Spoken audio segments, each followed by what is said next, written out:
How would you evaluate how Ben played? Given the defense he was going against, and Chad said his shoulders a little bunged up. Kind of, what are you expecting from him this week? And I guess the whole man might have to kind of reevaluate everything again. Possibly, it sounds like.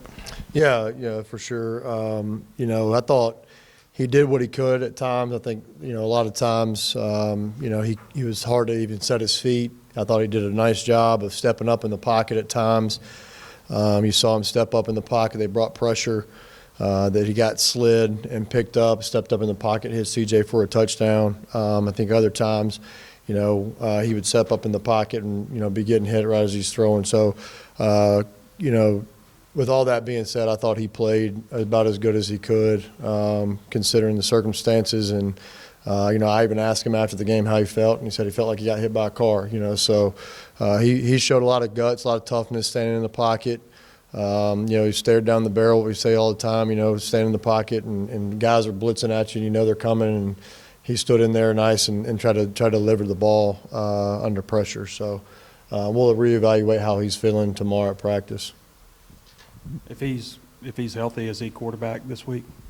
That's something we'll reevaluate at practice and see how he's. I mean, he could be healthy but still not be 100%. It's kind of one of those things. We'll just see how he's doing. I'm sure the struggles up front with the offensive line, with the injuries that you guys have had, and being a little bit lighter up front and younger at times. How much has that impacted what you're able to do at quarterback? Yeah, I think I think it's a lot of things. I think it's the whole unit. I don't want to just single out one unit. I think at times we got to get open quicker. We got to do a better job of blocking at other positions, tight end, running backs, as well as the offensive line. We gave up 3 sacks the other night, and 2 of them were on the offensive line, and 1 was on tight end. So I think it's just a whole unit. I don't think it's just one unit in particular. We try to do a lot of things in the game to help us get the ball off, and so we got to continue to build on those things. Chip plan, sprinting out, max protection plan, and those are the things you got to do to try to help everybody and be a good unit all together, not just one unit strong, just all units strong, and be able to be a good offense.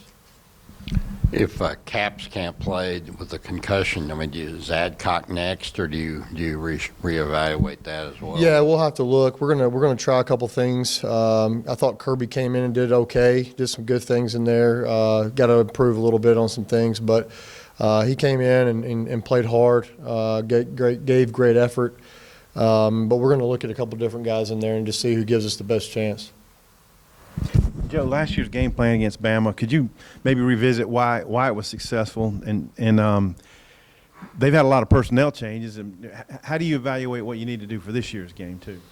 Yeah, I don't want to go into too much detail about schematics of last year's game, but I think we did some pretty good things schematically, and we went and executed. Our guys did, and that was a credit to them for learning the plan. Some different things we kind of kept them off balance early.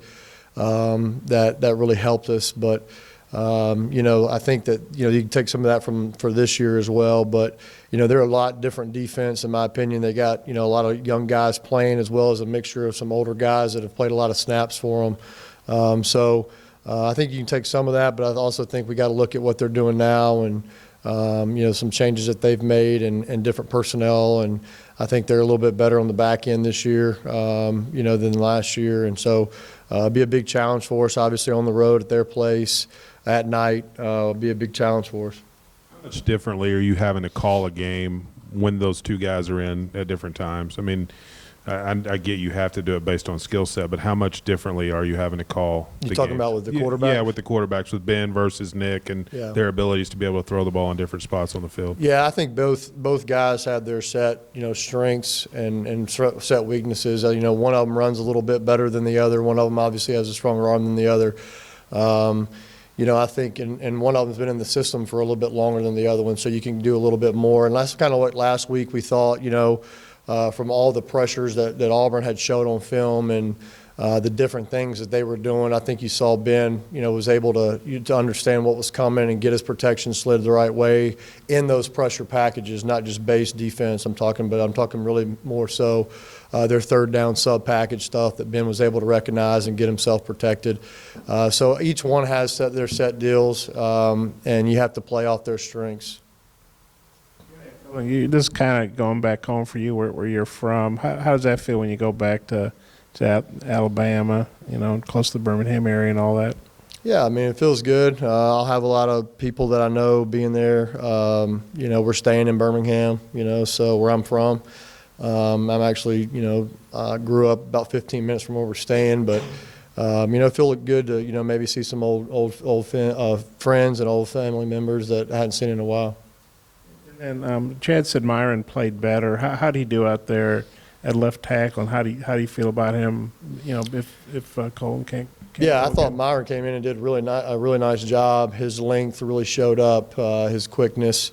You know, that's his normal position. You know, we've been trying to play him at guard, you know, to get what we felt like was our best guys on the field, and at times, and especially when we you know, didn't know how good Ricky could be as a freshman. But moving Myron back to his natural position, you definitely saw what he's all about. He had a really, I wouldn't say great game, but he had a good game, did some really good things in there. Just what do you see overall from Alabama's defense, and how do they compare with what you've played so far this year? Yeah, I mean, you know, they've obviously, you know, got really good players. They've done a really good job for years recruiting. You know, they're playing two freshmen at linebacker, and you know, number 8 really to me stands out a lot. He flies around to the ball. He's a big guy. You know, any freshman that they're playing obviously is going to be a pretty good player if they're playing as freshmen for them. So, like I said, they're really good on the back end. They do a really nice job. They got a lot of speed at safety. You know, and up front, you know, you look at a guy like number 33. Again, he's a senior that's played a lot for him. And remember him, watching him on tape. 99, Raekwon Davis is a really good player. He's a big man with quick twitch. We're going to have to do a good job inside. So, like I said, it'd be a really good challenge for us going on the road against #1 team in the country at their place. Joe, when you guys watch the film and the plays that Knox made on the kind of the back shoulder, and then Burks tipping it to himself, what do you guys do on plays like that? And what did you think of those two? Yeah, you know, the one to Trey, I mean, that's what, you know, we hung our hat on a lot at our couple previous stops at Clemson. You know, when you had a guy like DeAndre Hopkins and Taj Boyd throwing the ball, you know, we made a lot of those back shoulder type plays. And, you know, that's something that, you know, we try to pride ourselves in our offense on, is we take a lot of shots down the field and being able to read that back shoulder. So it was really good to see Ben read that back shoulder and give him a good ball. And it was really good to see Trey open his hips and make that play there on the sideline. Again, it just takes a lot of repetition, a lot of you know, knowing each other, being on the same page with each other. It's not something that's easy to do. You really have to practice it, and you really have to get good at it. But once you get good at it, it's really hard to stop. So that's one of the things that we love about our offense, you know, throwing the ball down the field and being able to make those.